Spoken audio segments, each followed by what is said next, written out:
I received my first response to one of the 4 complaints that I've filed. It's not for the first one from November of 2022. Hey Gabriel, do you have anything on you that you should have? Alright Gabriel, when my partner gets here, I'm going to search you. I'm going to do a probation search. You're following me. You're not going to walk behind me. I don't know what you have on. It's not for the second one from January this year.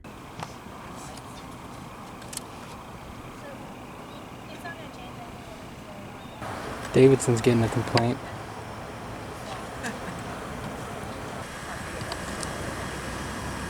Don't make me go get my flashlight, Davidson. This response is from my complaint in April when I was threatened with arrest for talking. He's not with us. He just likes to follow cops around and reporting, so that's okay. We can't control that. And you're not required to do any tests, by the way, except for a breathalyzer. Except for a breathalyzer. You do not have to take any. You do not have to take any. I can speak freely right now. You cannot intervene with the investigation. I'm not intervening with any investigation. You are, and you've been talked to about this before several times. I can. To not talk. You're Sandoval, right? Where's your name tag? Yes, I'm Sandoval. Where's your name tag? You know my name already. Gabriel. Doesn't answer the question though. I have the right to speak freely. I've already explained it to you. I have the right to speak freely, Sandoval. If you intervene with the investigation, you will get cited for 148. Please respect that and just observe respectfully. If you want to arrest me or cite me for speaking, then do it. It would be for intervening with the I can speak freely. You guys still don't get it, do you? You really don't. I can speak freely. I can stand here all day and say whatever I want as I record. And that includes saying, hey, you don't have to take any tests. Hey, you don't have to, all you have to do is take a breathalyzer. I can speak freely.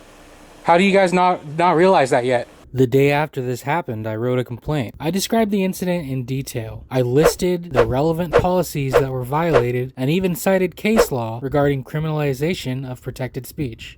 So what did Internal Affairs have to say about it? We investigated ourselves and our actions and didn't find anything wrong, so, deal with it or whatever.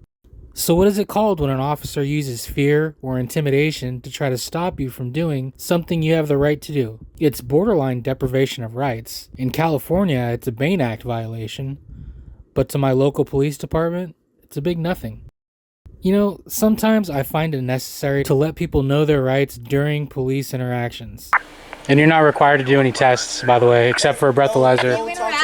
Mostly because the police don't let you know as a way to manipulate information from you. Did you guys, Sergeant? Did you guys let him know he doesn't have to do these? I don't think he understands. You gonna tell him it's voluntary? Just let me do my thing and I'll get rid. You have rights, learn them, don't incriminate yourself. Thanks for watching, more to come.